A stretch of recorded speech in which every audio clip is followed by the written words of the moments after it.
Un saludo para todos. Hoy continuamos con un análisis de las civilizaciones desaparecidas extraído del sorprendente libro El amanecer de los magos de Powell Vergier. Bienvenidos a Historia Enigmática, donde nos sumergimos en los relatos más intrigantes de la historia. Antes de comenzar, asegúrate de hacer clic en el botón de suscripción para mantenerte al tanto de todos nuestros contenidos. Civilizaciones desaparecidas. No vamos a proponer una tesis sobre las civilizaciones desaparecidas. Vamos solo a proponer a ustedes que consideren el problema siguiendo un nuevo método, no inquisitorial, según el método clásico. Hay dos clases de hechos, los condenados y los otros. Por ejemplo, las descripciones de ingenios volantes en textos antiquísimos, el empleo de fuerzas parapsicológicas entre los primitivos o la presencia de níquel en monedas del año 235 a.C. son hechos condenados, excluidos. Estudio negado. Hay dos clases de hipótesis, las molestas y las otras.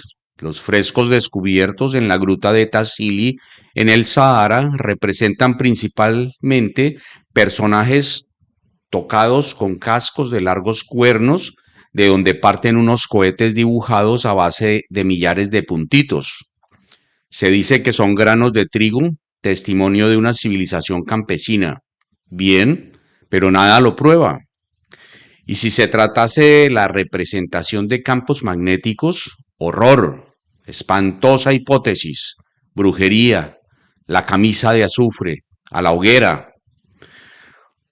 Alden Mason, antropólogo eminente y muy oficial, afirma de ello y da referencia debidamente comprobadas que se han encontrado ornamentos de platino fundido en la altiplanicie peruana.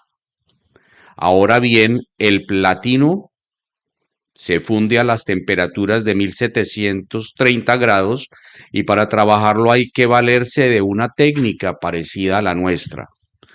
El profesor Mason comprende la dificultad y por consiguiente supone que tales ornamentos fueron fabricados por medio de polvo obtenido por cocción y no fundiéndolos. Esta suposición revela una verdadera ignorancia de la metalurgia.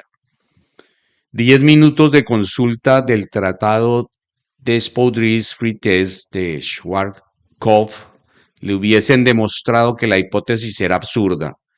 ¿Por qué no consultar a los especialistas de otras disciplinas? Todo el proceso de la antropología está en esto. Con la misma inocencia, el profesor Mason asegura que en las más antiguas civilizaciones del Perú se encuentra la soldadura de los metales a base de resina y de sales metálicas fundidas. Parece escapársele la circunstancia de que esta técnica se encuentra en la base de la electrónica y forma parte de las tecnologías exclusivamente perfeccionadas.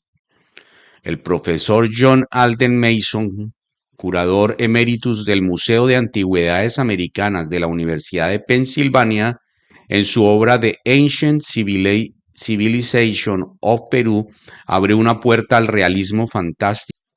Los quipos se encuentran entre los incas y los preincas. Se supone que se trata de un medio de escritura que servía para expresar ideas o grupos de ideas abstractas. Uno de los mejores especialistas en el estudio de los quipos, Nordenskjöld, ve en ellos cálculos matemáticos, horóscopos, diversos métodos de previsión del porvenir. El problema es capital. Puede existir medios de registro de pensamiento distinto de la escritura, pero vayamos más lejos. El nudo, base de los quipos, es considerado por los matemáticos modernos como uno de los más grandes misterios.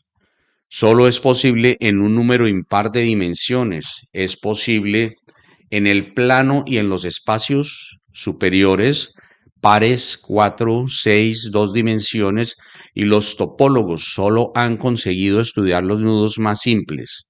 ¿No es pues improbable que en los quipos se hallen inscritos conocimientos que nosotros aún no poseemos? Mi amigo Powers, catedrático de parapsicología de Utrecht, fue enviado a las Antillas con la misión de estudiar el papel de la telepatía muy frecuente entre los hombres sencillos. Cuando una mujer quiere comunicar con el marido o el hijo que ha ido a la ciudad, se dirigen a un árbol y el marido o el hijo le traen lo que les ha pedido. Un día asistió Povers a este fenómeno y le preguntó a la campesina por qué se servía de un árbol. Su respuesta fue sorprendente y capaz de resolver todo el problema moderno de nuestros instintos atrofiados por las máquinas, a las cuales se confía el hombre. He aquí pues la pregunta, ¿por qué se dirige usted a un árbol? Y he aquí la respuesta, porque soy pobre, si fuera rica tendría teléfono. Los electroencefalogramas de yogis en éxtasis muestran curvas que no corresponden a ninguna de las actividades cerebrales que no son conocidos en estado de vigilia y de sueño. En el mapa del espíritu civilizado hay muchos blancos iluminados, precognición, intuición, telepatía, genio, etcétera. El día en que se realice de veras la exploración de estas regiones, el día en que se abran caminos a través de los diversos estados de conciencia desconocidos y de nuestra psicología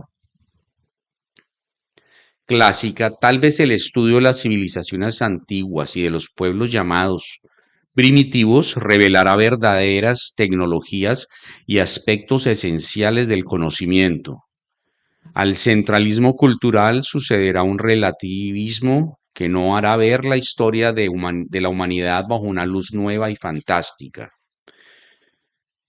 Sobre la Gran Pirámide, desde Aristarco de Samos hasta los astrónomos de 1900, la humanidad ha empleado 22 siglos en calcular la distancia de la Tierra al Sol, 149.400.000 kilómetros. Habría bastado con multiplicar por 1.000 millones la altura de la pirámide de Keops, construida 2.900 años antes de Cristo.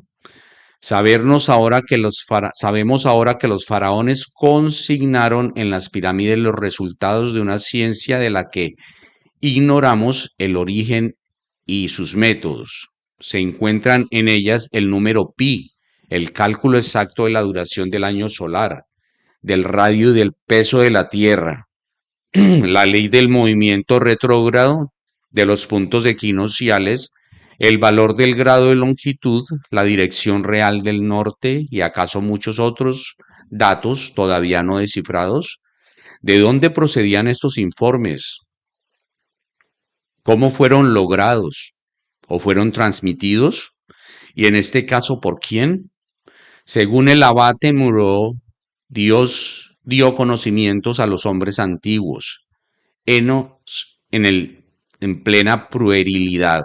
Escucha, oh hijo mío, el número 3,1416 te permitirá calcular la superficie de una circunferencia. Según Piazzi Smith, Dios dictó aquellos datos a los egipcios, demasiado impíos e ignorantes, para comprender lo que grababan en la piedra. Y como Dios, que todo lo sabe, podía engañarse hasta tal punto de las cualidades de sus alumnos.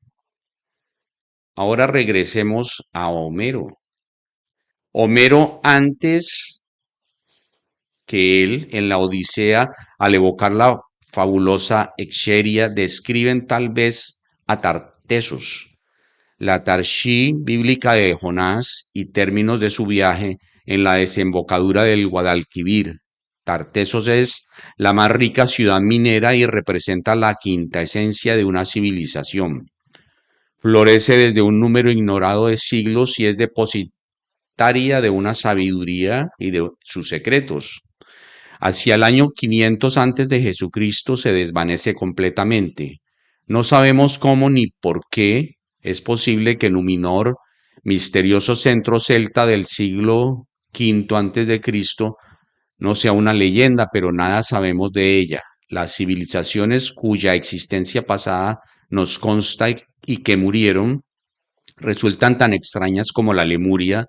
La civilización árabe de Córdoba y Granada inventa la ciencia moderna, descubre la investigación experimental y sus aplicaciones prácticas. Estudia la química e incluso la propulsión a reacción. Ciertos manuscritos árabes del siglo XII contienen esquemas de cohetes de bombardeo. Si el imperio de Almanzor hubiese estado tan adelantado en biología como en las demás técnicas, si la peste no se hubiese aliado con los españoles para destruirlo, ¿acaso la revolución industrial se habría producido en los siglos XV y XVI en Andalucía y el siglo XX constituiría una era de aventureros interplanetarios árabes, lanzados a la colonización de la Luna, de Marte y de Venus? Ahora regresemos a Suramérica y Centroamérica. La isla de Pascua, a 3.000 kilómetros de las costas de Chile, es grande como New Jersey. Cuando en 1722 desembarcó en ella el primer navegante europeo, un holandés, la creyó habitada por gigantes. En esta pequeña tierra volcánica de Polinesia se levantan 593 estatuas enormes. ¿Cuándo fueron erigidas? ¿Cómo? ¿Por qué? Gracias al estudio de estos misteriosos documentos se cree que se pueden distinguir tres niveles de civilización, la más perfecta de las cuales sería la más antigua, como en Egipto, los enormes bloques de toba, de basalto y de lava aparecen ajustados con prodigiosa habilidad. Pero la isla tiene un relieve accidentado y sus escasos y mezquinos árboles no podían servir de rodillos. ¿Cómo fueron transportadas las piedras? ¿Acaso pueden invocarse una mano de obra colosal? En el siglo XIX los habitantes de la isla de Pascua no pasaban de 200, tres veces menos numerosos que sus estatuas. Jamás pudieron ser más de 3 o 4.000 en esta isla de suelo fértil y desprovista de animales. Entonces, ¿cómo en África, como en América del Sur, los primeros misioneros que desembarcaron en Pascua cuidaron de hacer desaparecer todos los rastros de la civilización muerta? Al pie de las estatuas habían tablillas de madera cubiertas de jeroglíficos. Fueron quemadas o enviadas a la Biblioteca del Vaticano, donde se encierran no pocos secretos. Se trataba de descubrir los vestigios de antiguas supersticiones o de borrar el testimonio de otro saber, el recuerdo del paso de otros seres por la tierra, de visitantes venidos de otro mundo. Los primeros europeos que exploraron la isla de Pascua descubrieron entre los moradores unos hombres blancos y barbudos. ¿De dónde procedían? Eran descendientes de alguna raza varias veces milenaria, degenerada y hoy completamente extinguida.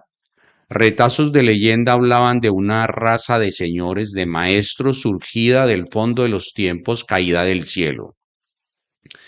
Nuestro amigo el explorador y filósofo peruano Daniel Rousseau parte en 1952 a estudiar la altiplanicie desértica de Marcahuasi a 308.000 metros de altura en el Perú, al oeste de la cordillera de los Andes. Esta planicie sin vida, que solo puede alcanzarse a lomos de mulo, mide 3.000 kilómetros cuadrados. Rousseau descubre en ella animales y rostros humanos tallados en la roca, visibles únicamente durante el solsticio de verano, gracias al juego de luces y de sombras. Encuentra estatuas de animales de la era secundaria como el estegosaurio, leones, tortugas y camellos, desconocidos en la América del Sur. Una colina esculpida representa una cabeza de anciano. El negativo de fotografía revela un joven radiante. ¿Qué rito de iniciación lo haría visible? No se ha podido aún medir la antigüedad por medio del carbono 14. En Marcahuasi no hay ningún vestigio orgánico. Los indicios geológicos nos remontan hasta la noche de los tiempos. Daniel Rousseau cree que esta altiplanicie es la cuna de la civilización misma, tal vez la más antigua del mundo. En otra altiplanicie fabulosa, Tiahuanaco, a 4.000 metros, volvemos a encontrar el recuerdo del hombre blanco. Cuando los incas conquistaron esta región del lago Titicaca, Tiahuanaco era ya el campo de ruinas gigantescas, inexplicables, que nosotros conocemos. Cuando llega allí Pizarro en 1532, los indios dan a los conquistadores el nombre de Viracocha, señores blancos. Su tradición más o menos perdida ya habla de una raza de señores desaparecida, de hombres gigantescos y blancos venidos de lejos, surgidos de los espacios de una raza de hijos del sol. Reinaban y enseñaban allí hace milenios, desapareció de golpe, pero volverá. En todos los lugares de América del Sur, las pirámides del Sol de Teotihuacán y de Cholula son dos veces más importantes que la tumba del rey Keops. Pero los toltecas eran a su vez descendientes de una civilización más perfecta, la de los mayas, cuyos restos han sido descubiertos en las selvas de Honduras, de Guatemala y de Yucatán. En muchos terrenos la ciencia de los mayas sobrepasaba a la de los griegos y los romanos, poseedores de profundos conocimientos matemáticos y astronómicos. Llevaron a una perfección minuciosa la cronología y la ciencia del calendario. Construían observatorios con cúpulas mejor orientadas que el de París en el siglo XVII, como el Caracol, sobre 3 terrazas de su capital de Chichén Itzá. Conocían el año sagrado de 260 días, el año solar de 365 días y el año venusino de 584 días. La duración exacta del año solar ha sido fijada en 365, 24, 22 días.